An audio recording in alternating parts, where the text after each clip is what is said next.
Bem-vindo, seja muito bem-vinda ao Saia do Aluguel na Flórida. Hoje nós estamos com o episódio 4: Como falar com os bancos e não cair em armadilhas. Eu sou Jane Pietroni e hoje nós vamos conversar sobre um momento decisivo da sua vida.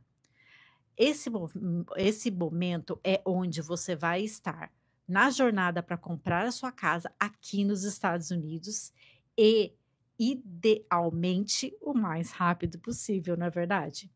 E olha só, o essencial de como você se prepara para essa jornada é aprender a como se comunicar com os bancos. Isso é muito importante, gente.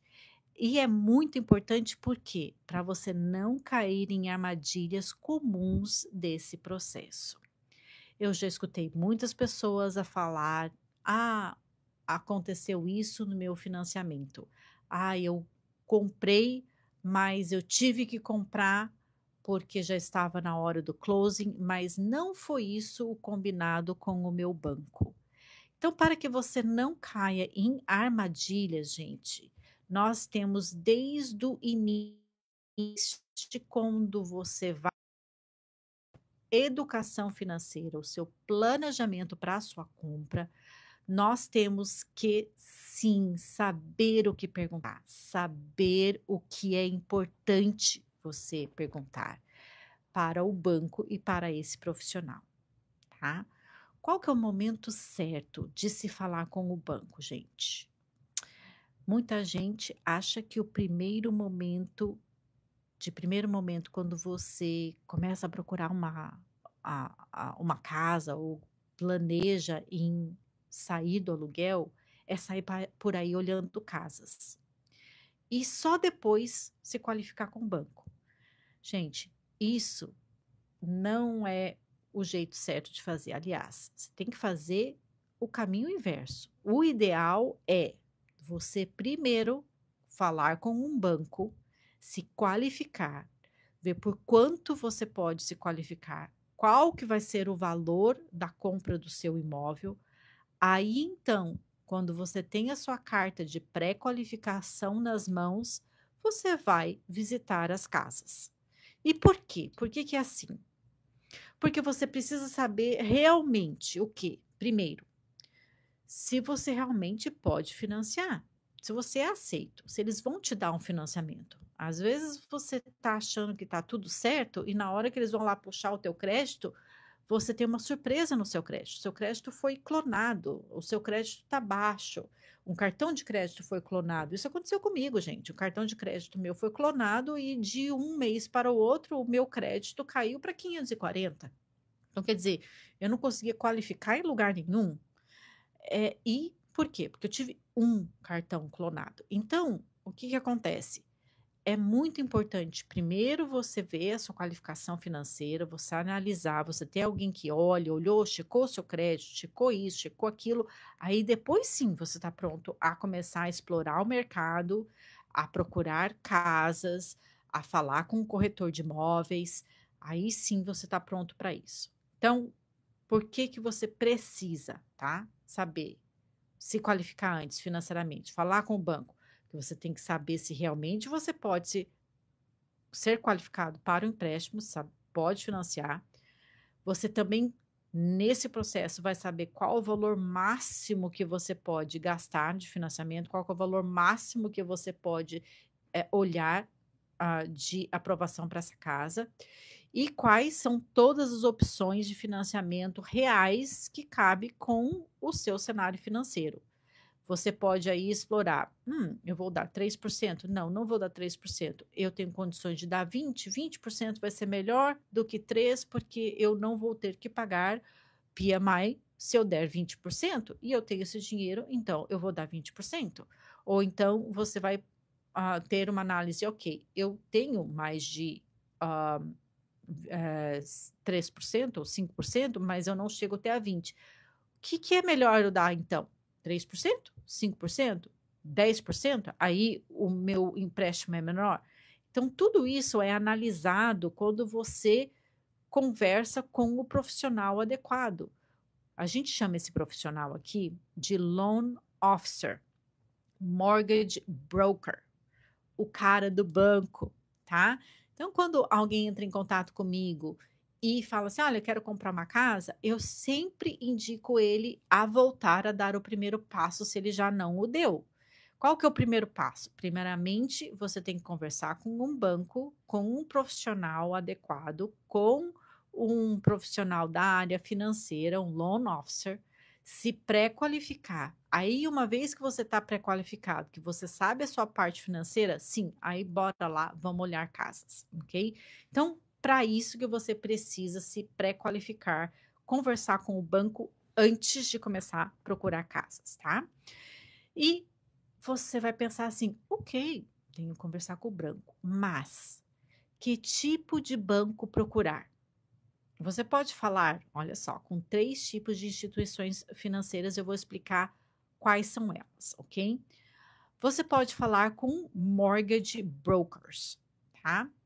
Os mortgage brokers, eles são agentes que trabalham com vários bancos. Eu estava conversando com um mortgage broker outro dia, ele falou: "Eu tenho mais de 70 bancos, mais de 70 opções que eu posso oferecer para os meus clientes". Gente, isso é lindo, tá? Porque se você não qualificar com um ou outro, ou um tem uma opção melhor para você qualificar ou não, o mortgage broker, ele vai te guiar e ele vai escolher, ele vai fazer a gente chama um match, ele é o matchmaker, ele vai pegar o melhor programa que ele tem para oferecer, aquele banco está oferecendo melhor juros, ou as melhores condições, que tem o melhor, até o melhor profissional que ele trabalha lá dentro, a gente chama de underwriter, tá? Ele vai pegar toda essa combinação de melhores e associar ao seu a sua parte financeira, ao seu cenário financeiro. Então, eles são correspondentes de crédito, digamos assim, tá? Então, eles chamam mortgage brokers, tá? Essa é a opção número um, é o que eu mais indico. Quais são as outras opções? Ok. São bancos locais ou cooperativas que a gente chama de credit union. Então, por exemplo, eu tenho uma conta num banco local, ok? Não vou falar nenhum nome aqui, tá, gente? Mas eu tenho uma conta lá onde eu tenho minha conta de cheques, minha conta de poupança. É um banco local. Você vai lá nesse banco local e você senta com alguém lá e fala assim: eu quero fazer uma aplicação para um empréstimo para comprar uma casa. Então, eles têm esse departamento e eles vão olhar de acordo com o critério daquele banco único, tá? Se eles podem te qualificar e se seu cenário financeiro é adequado para o cenário financeiro que eles podem te oferecer, tá? Então, bancos locais ou cooperativas que a gente chama de credit union, tá? Esses bancos, gente, eles são ótimos, porém, eu quero que você lembre que você está indo somente em um banco. Então, por exemplo, se o teu banco local não gostou do teu crédito ou não gostou de alguma coisa que veio no seu crédito, isso não é legal para eles, eles vão te negar, tá? Então, a desvantagem de olhar somente um banco é que, se por um acaso você não qualifica, você vai ficar com aquela impressão que você não consegue um financiamento. Porém, às vezes você não consegue um financiamento com aquele banco, com aquelas regras, com aqueles, aquela financeira que eles oferecem, ok? Portanto, existem vários tipos de programas que você pode ter com os bancos, tá? Se você for escutar o meu episódio anterior dos tipos de financiamento, vocês vão escutar 6 tipos de financiamentos diferentes que existem e um deles serve para você, eu te garanto, um deles vai servir para você. Então, existem vários tipos de programas hoje em dia para você conseguir financiar o seu imóvel e um deles vai servir para você. Porém, bancos locais, excelente, gente. Mas se vocês forem negados, eu não quero que vocês desanimem. Vamos procurar outra alternativa, outro tipo de banco que pode te ajudar, tá? O que mais tem por aí? Fora o mortgage broker, que são esses agenciadores, que são os correspondentes, os intermediários entre vários bancos e você. Um banco local, que você pode ir ali diretamente onde você tem sua conta. A outra alternativa seria bancos grandes ou banco online, tá? Então, são bancos que eles não são locais, eles não têm o estabelecimento físico, porém, eles são bancos online que fazem isso. Nesse caso, eu vou ter que usar um exemplo, por exemplo, Rocket Mortgage. Você não vai achar uma agência do Rocket Mortgage, mas ele é um banco online que ele financia para empréstimos de casa própria. Então, existem outros agências, outros bancos online que é só para isso. Você assistiu uma televisão, gente, ao final de semana, você já vai ter 3, 4 que você vai ver que fazem propaganda, tá? Bancos grandes ou bancos online é o terceiro tipo de banco que você pode estar procurando, tá? Qual que é a minha dica, Jane? Mas me dá uma dica, me dá aí um caminho mais curto. Eu quero ir aonde eu tenho certeza que eu consigo, tá? A dica que eu deveria te dar, se você tem um crédito excelente, se você tem toda a documentação adequada, converse pelo menos com um de cada. Veja a diferença, tá? Um vai ter taxas mais baratas, outro vai ter outros tipos de exigências, outro vai ter uma forma de atendimento diferente que é personalizado, né, mais personalizado para você, tá? O importante é que você tenha a qualificação e você consiga comprar com algum deles, tá? E no final do dia, gente, vamos ser sinceros. Este tipo de serviço é que eu chamo de people business, tá? Então você tem que estar gostando de quem você trabalha, tá? Então você vai lá com o mortgage broker ou com o seu banco onde você tem a sua conta de cheques ou com um banco online que você pegou na internet. O que mais interessa é que você se sinta confortável com aquele profissional, com aquele sistema, tá? E vai depender também do seu tipo de pessoa. Então, por exemplo, eu tenho clientes que eles falam assim: não, se eu não sentar com alguém e alguém tiver na minha cara, na minha frente, conversando comigo, eu não faço negócio. Então, esse tipo de pessoa tem que procurar uma agência ali. Vai lá onde você tem a sua conta de cheques. Se você quer cara a cara conversar com uma pessoa, vai até uma agência, vai até um banco onde você pode encontrar e conversar cara a cara com uma pessoa, onde você pode levar os seus documentos para aquela pessoa e deixar na mesa, na mão da pessoa, na mesa da pessoa. É assim que você quer ser tratado? É assim que você vai procurar quem vai te dar o financiamento. Se você prefere, por exemplo, não ter contato com nenhum, você fala assim: não, eu sou completamente oposto, eu não gosto de conversar com pessoas, eu quero um negócio onde eu faço minha aplicação online e ele só me dê uma resposta. Pô, vai online, vai no Rocket Mortgage, entendeu? Vai no online e procura fazer sua pré-qualificação online, eles te dão a pré-qualificação online, você vai entrar num website, num portal deles, vai te mandar toda a documentação online, vai receber um pre-approval, tudo sem ter que conversar com ninguém, tá? Então, ah, depende do como você quer ser atendido, tá? Você quer conversar com o mortgage broker, onde você tem várias opções que ele pode te pegar na mão e falar assim: não, vamos aqui, vamos ali, você vai economizar mais, vamos fazer desse jeito, vamos fazer de outro. Olha, se você fizer esse negocinho que eu estou te explicando aqui, você vai conseguir economizar 0,5% de taxa de juros. Vamos fazer isso antes de você qualificar. Se você quiser um mortgage broker que ele possa te dar dicas para você economizar, pô, vai com o mortgage broker, mas independente de quem você vá, tá? De quem você seja pré-qualificado. O que importa é você estar se sentindo bem e confiante com aquele processo, tá? Agora é o seguinte, independente de quem você procura, tá? O que você deve perguntar, independente se seja, independente de qual instituição financeira que você esteja procurando, tá?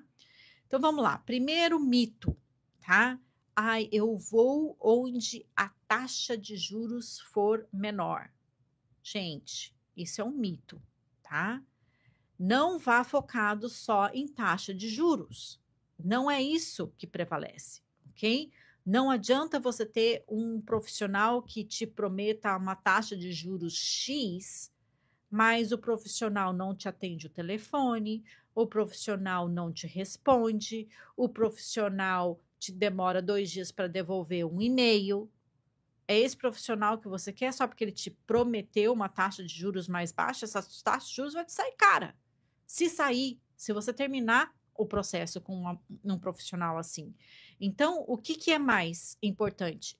O mais importante é você ter um atendimento decente do começo ao fim. Gente, eu nem falo especial, eu nem falo atendimento nota 10, eu tô falando um atendimento decente, tá? Você tem que se sentir confortável com a pessoa e esse atendimento tem que ser decente do começo ao final, tá? Então vamos lá, o que que você tem que perguntar? Preparado?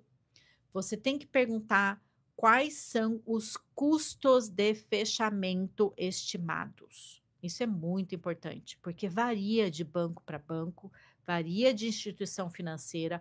Alguns cobram mais, alguns cobram menos, alguns cobram umas taxas extras por isso, por aquilo, com sua justificativa, que isso é tudo controlado, tá, gente? Eles não cobram o que quer, como quer, não, tá? É tudo controlado pelo departamento financeiro do governo, tá? Então, quais são os minhas taxas de fechamento, tá? E se você estiver conversando com 3 instituições diferentes, por exemplo, 3 pessoas, você vai pedir essa taxa de fechamento, esse custo de fechamento, chama Good Faith Estimate, tá? Good Faith Estimate. E você vai conversar com 3 pessoas diferentes, você vai pegar esse documento lado a lado, aí sim você pode comparar. Aí você vai estar comparando o custo de fechamento do banco A, B e C, ok? Quais são os documentos que você precisa para qualificar? Tem banco que vai pedir 5 documentos, mas tem banco que vai pedir 15, tá? Então, você vai perguntar para esse banco, ok, quais são os documentos necessários para mim aprovar aí no programa que você está me oferecendo? Ok, então você vai lá e fala, ok, documento tal, tal, tal, tal. Ótimo. O banco 2, o banco B, vai falar assim: olha, você precisa de A a Z. Poxa vida, eu vou ter que preparar tudo isso? Então você vai pensar se você está pronto e preparado para preparar A a Z para esse banco, tá? E assim vai, ok? Outra pergunta que você vai fazer para o banco é: quais são os programas, ou que tipo de programa de financiamento que você tem para oferecer? Qual o tipo de financiamento que você trabalha? Você trabalha só com convencional? Você trabalha com FHA? Você trabalha com quantos programas você pode me oferecer de acordo com a minha parte financeira? Então, a pessoa vai te oferecer, olha, nesse programa você vai dar 3% de entrada, os seus juros vai ser em torno de tanto, você vai ter tanto de closing cost. Porém, nesse outro programa aqui, você pode qualificar com tanto de entrada, mas você vai ter um custo de financiamento de tanto, etc, etc. Então, quais são os programas que eles podem te oferecer de acordo com o seu cenário financeiro, de acordo com quanto você tem dinheiro no seu banco, tá? Quanto você tem de entrada. E às vezes é vantagem você dar 3% de entrada, às vezes não é, tá? Depende muito do cenário no total. Outra pergunta que você tem que fazer: qual é a entrada mínima exigida para o seu perfil, tá? Então vamos supor, eu sou um autônomo, um self-employed. Eu sei que eu não vou conseguir um programa que me dá 3% de entrada. Não tem. Isso é para um FHA ou para um convencional que não pede, que a gente chama de full doc. Se você é um autônomo, se você tem certas limitações, se você não quer apresentar o seu imposto de renda, ei, não vai existir 3% de entrada para você. Então, qual é a mínima entrada exigida para o meu perfil? Eu sou autônomo, eu consigo 10% de entrada? Tem algum banco que me aceita só com 10? Tem algum banco que me aceita com 20? Tem algum banco que me aceita com 25? Qual é o mínimo de entrada exigida para o meu perfil financeiro? Última pergunta, gente, não é muitas não, tá? São 5 perguntinhas. Você pode me oferecer o que você está falando por escrito? A gente chama isso de loan estimate. Por quê? Porque tem muita gente, olha a armadilha, gente, olha lá. Não, você vem aqui comigo, você vai com, olha, eu prometo para você pelo menos meio ponto abaixo de qualquer outro banco aí. Balela, tá? Armadilha, gente. Não, quando você está pronto, vem aqui, que não tem não, vai ser isso mesmo, etc. Aí na hora do vamos ver, você não tinha o negócio por escrito e vem tudo diferente. Então isso é chave, gente. Se o cara ofereceu para você, o cara ou a mulher que seja, ofereceu para você alguma coisa, oferece para mim por escrito, por favor. Tem como você colocar no e-mail? Tem como você gerar um loan estimate e você me mandar isso? Gera isso aí no teu computador e me manda por e-mail. Então, por escrito, gente. Nós estamos no país do preto e branco. Tem que estar as coisas por escrito, senão depois para provar que ele disse ou ela disse, o que não disse, é muito complicado. Então, aprendam a pedir as coisas por escrito. Então, vamos lá revisar quais são as 5 perguntinhas que você tem que fazer para o banco? Tá. Quais são meus custos de fechamento? Quais são os documentos que eu preciso preparar para você? Qual é o tipo de financiamento que você trabalha, que você pode me oferecer? Qual é a mínima de entrada exigida para o meu perfil, tá? E se você pode me dar tudo isso por escrito, tá? Então, 5 perguntinhas. Que mais, gente? Como evitar as armadilhas? Vamos falar um pouquinho sobre as armadilhas, tá? O que você tem que estar atento, tá? Vamos lá. Fique atento, tá? Dica para você, dica de milhões, dica que você vai economizar muito, muito dinheiro. Não fica preso apenas em um banco. Gente, não exige só um banco que financia aqui nos Estados Unidos. Então, não fique preso num banco, tá? Se não deu certo com aquele banco, vamos usar outra instituição financeira. Vamos usar outra alternativa, ok? Não dá com um banco, dá com outro. Tem muitos bancos, gente, muitos bancos. Então, não fique preso em apenas um banco, tá? Outra armadilha para a gente evitar. Vamos lá. Aceitar um valor de aprovação acima do seu conforto financeiro, tá? Gente, eu falei isso desde o primeiro episódio, tá? Desde o primeiro episódio, o seu conforto financeiro é essencial. Tomar até uma água depois dessa, né, gente? Até uma água aqui. Vamos lá, conforto financeiro. O que é o teu conforto financeiro? Lá no meu primeiro episódio, eu estava explicando para vocês o quanto que você deveria calcular para se sentir confortável em pagar uma prestação. Não é, desculpa, não é o banco que decide, é você. O que mais, gente? Ficar esperando que o banco diga o que você pode pagar. Desculpa. Então vamos lá. Você vai ficar esperando que o banco vai dizer quanto que você tem que pagar? Não, gente, já faça essa conta antes. Pega lá por escrito qual que vai ser minha parcela, ok? Você não fica esperando o dia do closing para ele te dar a tua parcela. Não. Ah, não, não foi isso que eu imaginei, não foi isso que foi combinado na nossa primeira conversa. Não, senhor. Você vai lá e já pede para o seu banco quais são as suas prestações, quanto que vai ficar, tá? E você analisa se isso está bem para você ou não. Então, você não vai ficar esperando que o banco vai te dizer o quanto que você vai pagar, não. Você tem que ter na sua cabeça o quanto que fica confortável para você. E exigir que seja aquilo, tá?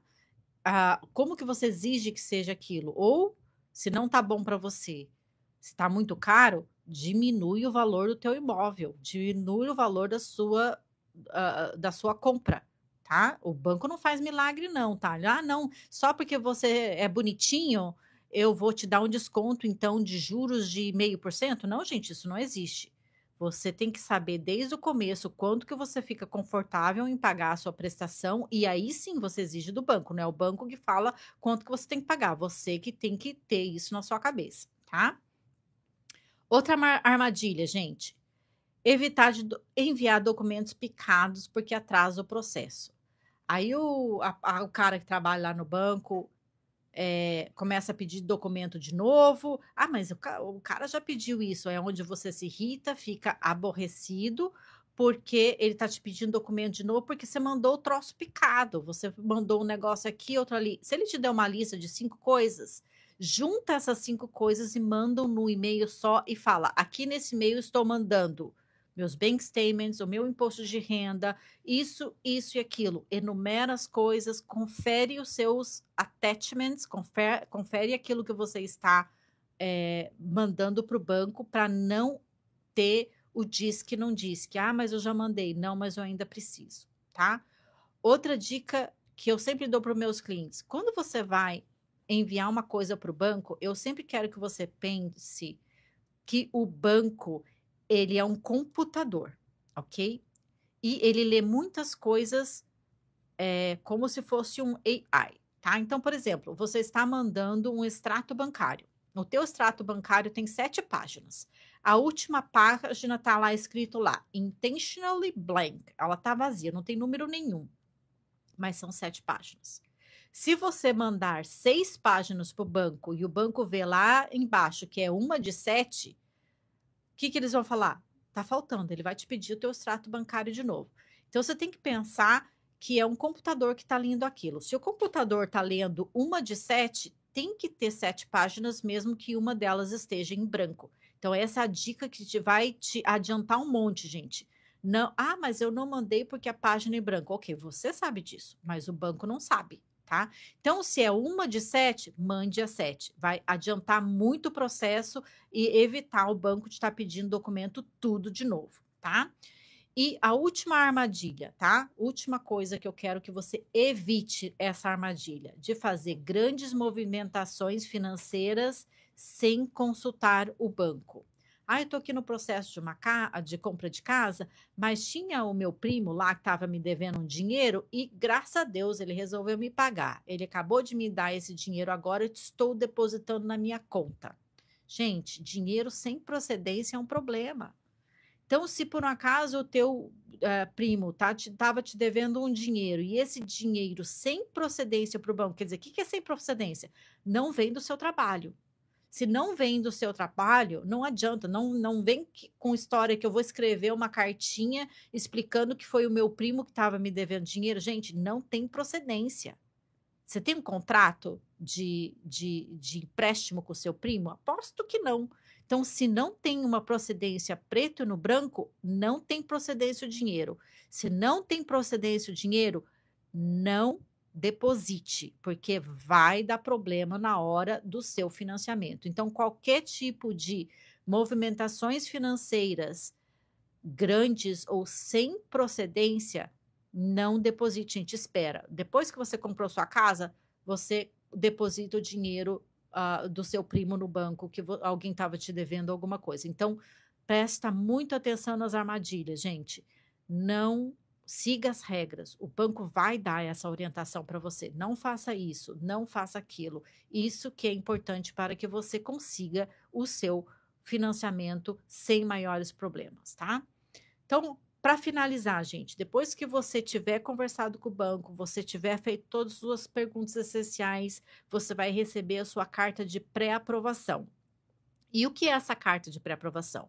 Nessa carta, você vai saber exatamente o quanto você pode gastar, você vai saber qual é a sua potencialidade de força na negociação da sua casa? Porque às vezes você fala assim: olha, ok, você está qualificado, a pessoa do banco vai te falar até 300 mil, mas se o imposto de renda, desculpa, gente, imposto de renda, se o seu IPTU for mais barato, ou se o seu condomínio for mais barato, eu consigo esticar essa pré-aprovação para você até tanto. Eles sempre falam isso. Então, o até tanto é o "se", você pode até tanto "se". Toda essa informação você vai dar para o teu corretor de imóveis, porque ele vai fazer esses cálculos para você, tá? Então, você vai saber exatamente quanto você vai poder gastar, você vai ter uma força na sua negociação, e isso vai evitar surpresas durante o processo, tá? Sua carta de pré-aprovação, você vai guardar, você vai lá botar no teu Google Drive, colocar lá no seu e-mail, salvar, tá? E essa carta de aprovação que vai ser aquela que você vai dar para o seu corretor de imóveis, que você vai apresentar como poder de compra, tá bom? Então, olha lá, gente, muito importante, então. Todos esses requerimentos são necessários na hora que você precisa falar com o seu banco para que você tenha o teu processo mais eficiente, mais curto e mais prazeroso, tá? Tudo isso vai fazer com que você tenha uma taxa de juros exata, os custos de fechamentos entendíveis e mais próximo à sua realidade, e você vai estar sabendo exatamente do seu valor de pagamento mensal, sem taxas ocultas e sem armadilhas, tá bom? Então, seja um cliente desejado pelos bancos, gente. Se você se organizar, você vai ser desejado pelos bancos, tá? E olha só, falar com os bancos é um conhecimento e um caminho andado para o seu sucesso para a compra da sua casa. Esse foi um episódio super essencial de como você falar com os bancos, e essa é uma parte de educação financeira essencial para que você esteja dando o seu próximo passo. Então, o que nós temos aí, gente? Para o próximo episódio, nós vamos estar falando sobre o papel do corretor de imóveis e como escolher um que realmente te represente. Gente, eu sou corretora de imóveis há mais de 20 anos aqui na América, e eu posso te falar exatamente quem são os bons profissionais e quem não são tão bons profissionais. Como você pode descobrir isso? Como você pode descobrir qual é o corretor de imóvel ideal para você?